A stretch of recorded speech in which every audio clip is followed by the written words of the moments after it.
The occult metaphysics of expansion and ascension. Most people now know the human being is made up of three core structures: the mind, body, and soul.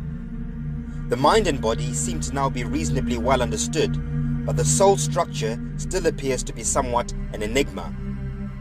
I'm going to try to break down these three structures with particular reference to the soul structure and present them, hopefully in an easily digestible manner.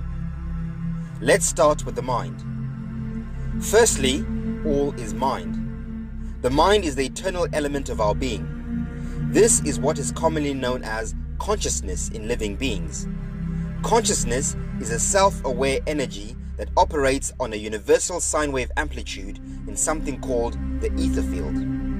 The ether field is where all information in existence exists and operates from. This is what some might call the monad, counter space, or heaven. Consciousness can also be described as frequency. Frequency simply being universal electromagnetism, light, sound, and vibration. Some might call this source energy, or the creator, or simply God. In essence, God is not a single entity, but rather the sum of everything in existence, both physically and metaphysically. Hence the theological expression, God is all around us, the Alpha and the Omega. Alpha in reference to all-encompassing space, and Omega in reference to eternal time. In human beings, this God essence of energy is manifest as an intelligent electromagnetic frequency we call the conscious mind.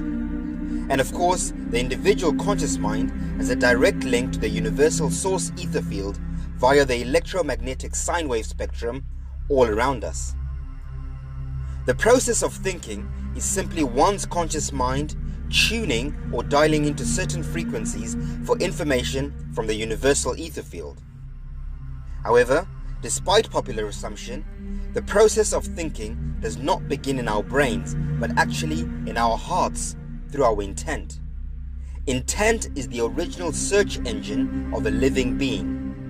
Our actions stem from our thoughts stem from our heart's desires, intent, and our intentions are determined by our level of conscious awareness. Of course, we now know there are four states of conscious awareness: the unconscious, the conscious, subconscious, and superconscious mind. In essence, a conscious mind is not just in our brains, but also in our hearts and indeed our whole being. A thought is first manifest in the heart, then transmitted into the brain, which then processes the information, and finally our bodily organs converts it into action. The condition of one's heart, intent, determines the nature of information one searches for. The condition of one's brain's programming determines the quality and accuracy of which that information will be filtered and processed. The sum condition of one's intent, heart, plus one's processing, brain function, is what we call intelligence.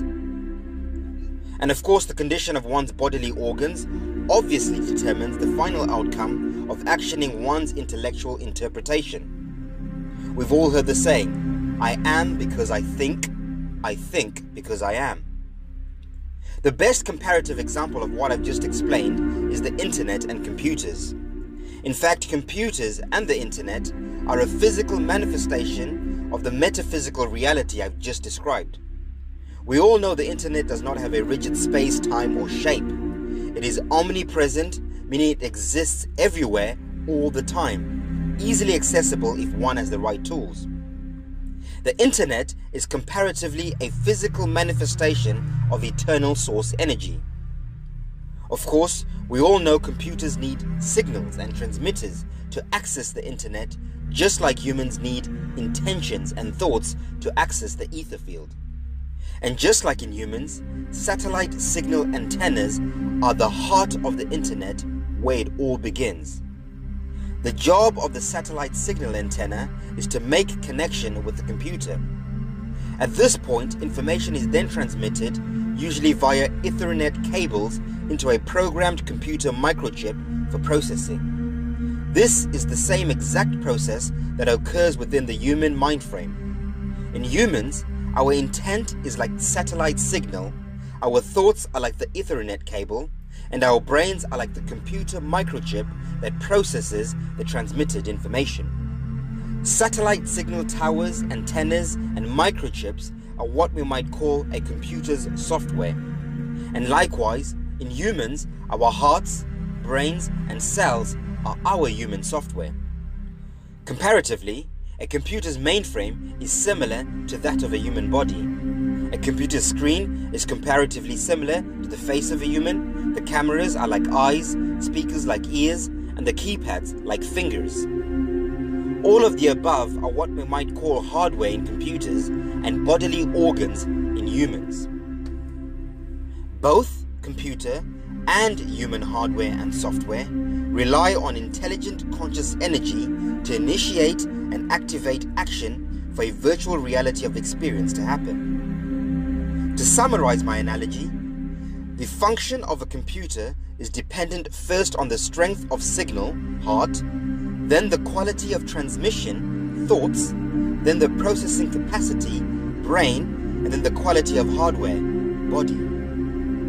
Now, naturally, human beings have varying degrees of intent, heart, and processing, brain function. Someone with pure intent, heart, is likely to search for purer information. And if that someone has healthy brain function to process that information, it is likely that the information will be less filtered, therefore closer to source truth.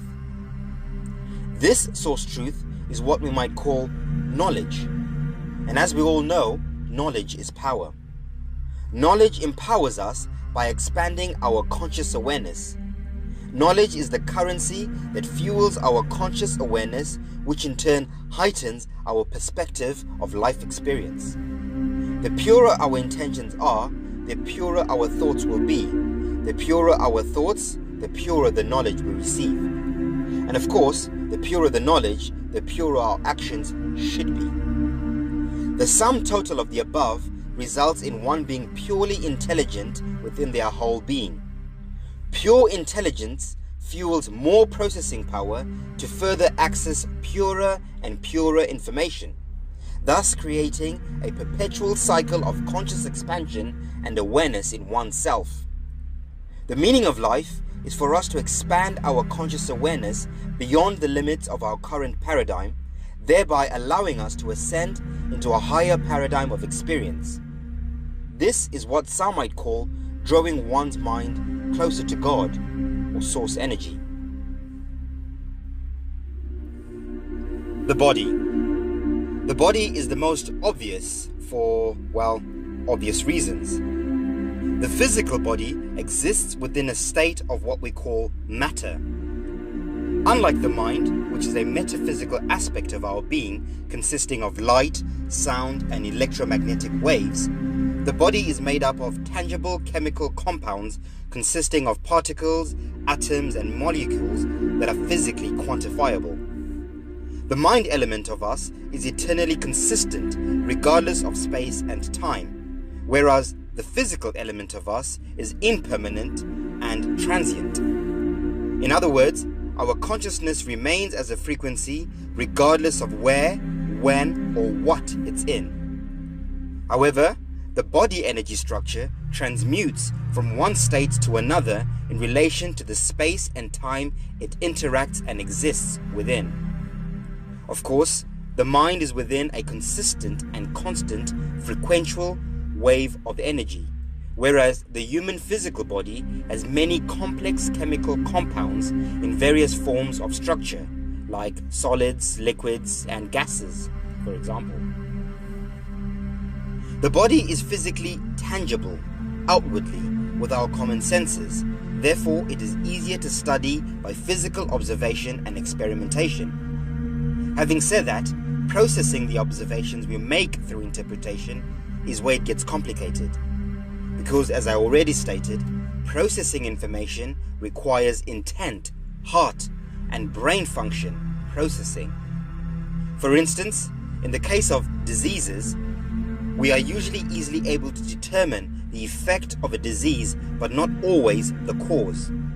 When we're able to intelligently determine the real cause of a bodily disease, we can then take necessary action to ease the dis-ease with great effect and minimal adverse affect. All dis-ease is simply the effect of a reaction caused by an initial reaction, as is determined by the universal law of cause and effect. Every action has a reaction.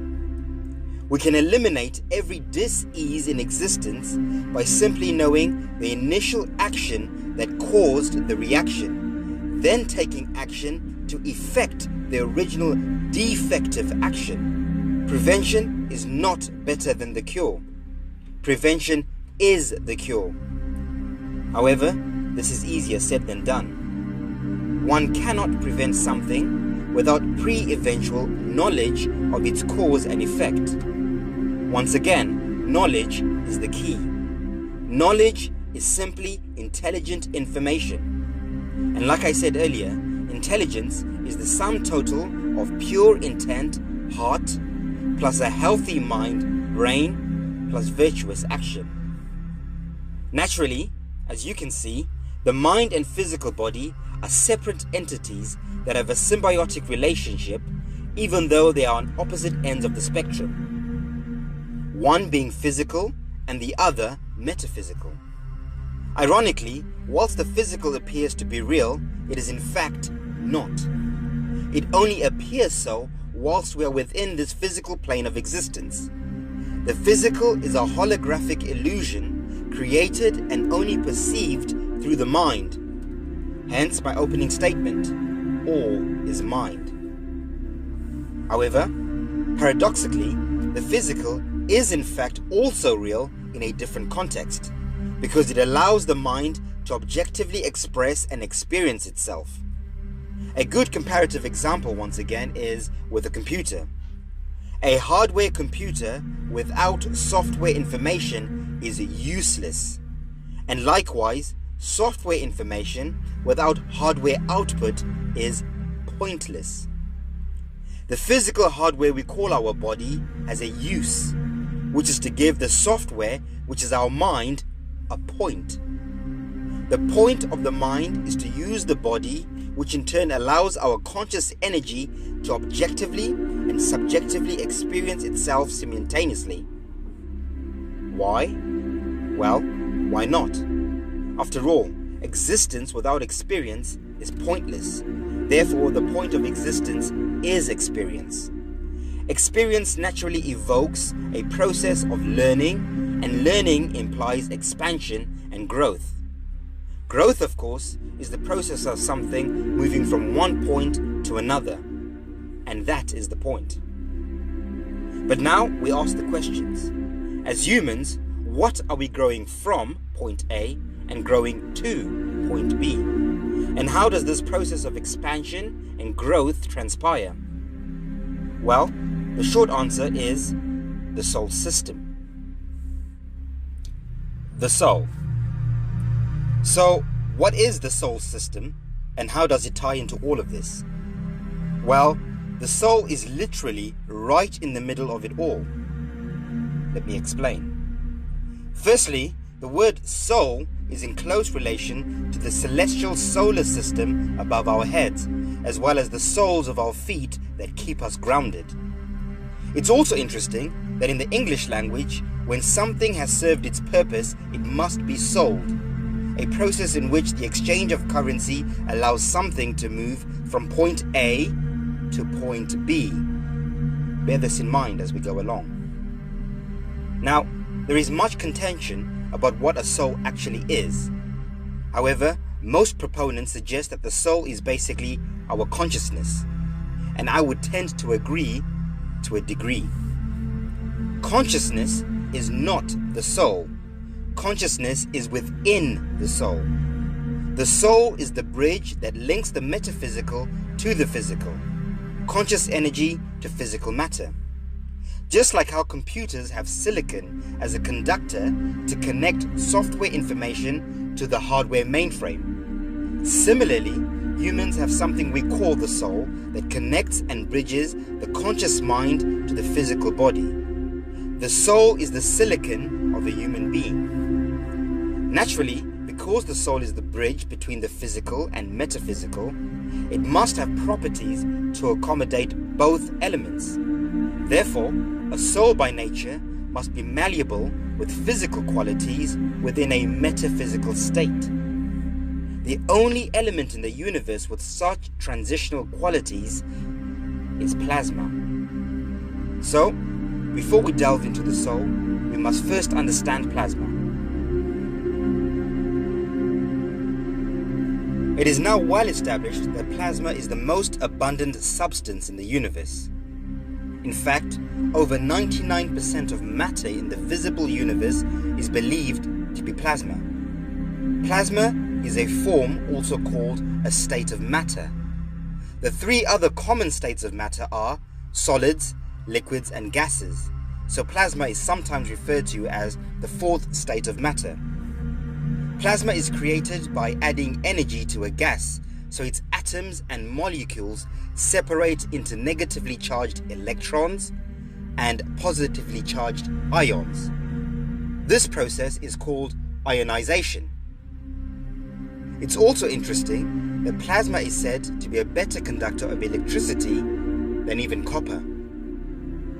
Unlike the other states of matter, the charged particles in plasma will react strongly to electric and magnetic fields, or rather electromagnetic fields. If a plasma loses heat, the ions will reform into a gas. When the atoms in the gas are broken up, the pieces are called electrons and ions.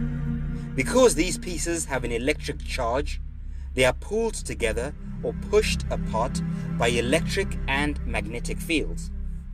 This makes a plasma act differently from a gas. For example, magnetic fields can be used to hold a plasma, but not to hold a gas. Stars, including the sun and moon, are most likely made of plasma. On Earth, lightning creates a strong plasmic discharge, thus grounding etheric plasma from the plasmic electromagnetic torus field dome above us to the earthly plane below. This plane of our Earth is indeed contained within an electromagnetic plasmic torus field, what some might call the dome. In fact, our entire universe is contained within an electromagnetic plasmic torus field, what many ancient cultures called the cosmic egg. I also propose that the Earth is a vast plain of land, currently divided into 5 concentric realms or dimensions. 4 of these 5 realms or dimensions are each concentrically cocooned within their own electromagnetic plasmic torus field. Within our realm, we can actually partially see 2 of these electromagnetic plasmic torus fields. The aurora borealis cocooning the north polar realm, and the aurora australis cocooning our realm around the south polar rim. Naturally, each of these realms have their own electromagnetic plasmic solar systems, just like we have our electric sun and magnetic moon. The very core center of our Earth is a dielectric realm with dipolaric energy. We might call this the magnetic north. Modern science would refer to this as the black hole region of counter space. It is referred to as a holy mountain of Earth in many religious and mythological scriptures: Mount Meru, Mount Olympus, Mount Zion, etc., etc. I prefer to call it the earthly place or den of pure dipolarized etheric energy, the etheric den, or Eden in short. The next realm beyond the Eden center is what we might call the Garden of Eden. From our perspective, this is the realm located beyond our Arctic North Polar Rim, where we see the aurora borealis plasmic dome. Modern science calls this the magnetosphere. This realm has an androgynous solar system, Mercury, which is an electromagnetic plasmic sun and moon in one, sometimes known as the black sun. This bipolaric solar system creates an ultraviolet, bioluminescent twilight atmosphere within this realm. I hypothesize that the atmosphere in this realm is highly ionized comparative to the air in our realm. In our realm, we have our electric plasma sun and magnetic plasma moon, both of which create the three-dimensional photonic atmosphere we experience within this dimension. The realm beyond our Antarctic South Polar Rim has Mars as its electric plasma sun and Venus as its magnetic plasma moon. And the realm beyond that has Saturn as its electric sun and Jupiter as its magnetic moon. Above the Earth plane, with its various plasmic electromagnetic torus fields and solar systems, is the etheric planes, also known as the firmament or heavens. This is where we find the star systems and other such celestial bodies of energy. I also find it interesting that modern science says the stars contain very high pressurized plasma, and the space within the celestial etheric field contains very low pressurized plasma. Now, as you can see, plasma is a core element that holds our entire universe together. Plasma is everywhere and in everything in various quantities, forms, and structure. It's in plants, water, the air, and even humans. In fact, the human form is predominantly made up of plasma. Modern science says the male body is made up of 55% plasma, and the female body contains 60% plasma on average. In humans, plasma can be found as a diffused liquid in our blood that helps carry blood cells around the body. Plasma in the body is made up of water and 13 other life-sustaining compounds. Plasma does not have a definitive color. It can emit all colors across the full spectrum of light, dependent on the level of ionized energy. Different waveforms of photons are emitted for different levels of energy. However, within the body, nitrogen is key to understanding the structure of bodily plasma. Nitrogen, represented by the symbol N, is an important part of our bodies. Nitrogen is abundant in the environment, but humans cannot easily absorb it directly from air or soil. We absorb it best from green plants and microbes that convert it into a usable form for humans, what is called a fixed reactive form. Nitrogen is the agent that builds amino acids in our body, which in turn makes proteins. It is also needed to make nucleic acids, which form DNA and RNA. Plasma in the human body is usually yellow, a good example of low-energy nitrogen plasma. Low-energy nitrogen creates yellow plasma, and high nitrogen creates violet plasma. Violet is the color at the end of the visible spectrum of light between blue and the invisible ultraviolet. The aurora torus fields have mixed plasma energy of oxygen and nitrogen in varied energy levels. It is what gives them their ultra spectrum of colors, but predominantly green, red, yellow, purple, and blue. However, plasma in its purest form appears mainly in two colors, red and blue. These colors come from the main fuel for pure universal plasma, which is hydrogen. Just like plasma is the most abundant state of matter in the universe, hydrogen, as atomic H, is the most abundant chemical element in the universe. Now, as you can see, it is evident that electrons, ions, nitrogen internal, and hydrogen external are key core ingredients to further understanding human plasma that houses conscious energy we call the human soul. This human plasmic inner body is what we might call our light bodies. Ascension is simply the chemical process of one transmuting their inner plasmic body from physical red blood to pure plasmic violet blue light, merging from red to blue to become ultraviolet. This is what past alchemists referred to as turning lead to gold. This alchemical process is also what we might call freeing one's soul. Remember, like I said, a soul is simply our inner plasmic light body that houses our consciousness. This inner solar plasmic body is called a soul as it is grounded to the earth through the soles of our feet and nourished by the solar systems rotating above our heads.